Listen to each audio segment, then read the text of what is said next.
बढ़ेंगे सामाजिक अनुसंधान में कंप्यूटर की क्या क्या उपयोगिता है ना। तो इससे पहले हम कंप्यूटर के बारे में जान लेते हैं कि आखिर कंप्यूटर है क्या, है ना। कंप्यूटर का इतिहास क्या है, उद्देश्य क्या है ना। समाजशास्त्र और कंप्यूटर, पहली नज़र में ये दोनों शब्द एक दूसरे से जुड़े हुए प्रतीत नहीं होते। सही बात है, समाजशास्त्र और कंप्यूटर, पहली नज़र में ये दोनों शब्द एक दूसरे से जुड़े हुए प्रतीत नहीं होते हैं, किंतु वैज्ञानिक प्रगति के दौर में कंप्यूटर जिस तरह मानव जीवन का अभिन्न अंग बनकर रह गया है, हम सभी जानते हैं कि आज कंप्यूटर मानव इतिहास का एक अभिन्न अंग बन गया है, या मानव जीवन का अभिन्न अंग बन चुका है। क्योंकि आज कंप्यूटर के बिना मानव जीवन का कल्पना करना भी असंभव है। उससे सामाजिक अभिरचना को जानने समझने में भी कई मायनों में मदद मिली है। शिक्षा हो, स्वास्थ्य हो, सुरक्षा हो, बैंकिंग हो या कोई भी अन्य क्षेत्र, मानव जीवन का शायद ही कोई पहलू आज कंप्यूटर से अछूता रहा हो। वस्तुतः कंप्यूटर आज मानव जीवन के दैनिक कार्यों की सबसे बड़ा सहायक मशीन बन गया है। यही वजह है कि सामाजिक शोध कार्यों में भी कंप्यूटर और कंप्यूटर एप्लीकेशन का इस्तेमाल आज आवश्यक है।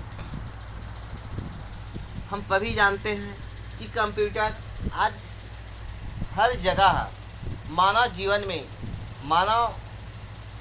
मानव की जितने भी उपयोगी वस्तुएं हैं, उन सभी में आज कंप्यूटर का आज योगदान है।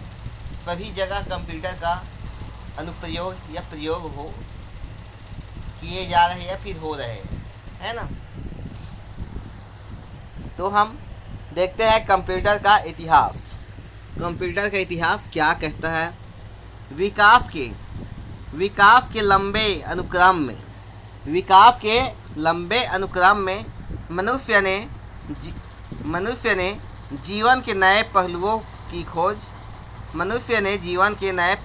खोज अपने अनुभवों के आधार पर की। किससे की? मनुष्य ने जीवन के नए पहलुओं की खोज अपने अनुभव के आधार पर किया। कंप्यूटर कोई अपने आप बना हुआ कोई मशीन नहीं है। कंप्यूटर को भी मानव द्वारा ही निर्मित है, मानव की बुद्धि से ही बना है। लेकिन हाँ, ये कहा जा सकता है कंप्यूटर और मानव की मस्तिष्क में असमान अंतर है, क्योंकि कंप्यूटर एक समय में, एक टाइम में अनेक कार्य कर सकते हैं, लेकिन मनुष्य नहीं। इन्हीं खोजों में शामिल थी गणनाएं। यूँ तो मानव मस्तिष्क का स्वयं में सूचनाओं को सुरक्षित रखने का अथाह भंडार है, किंतु जब प्रश्न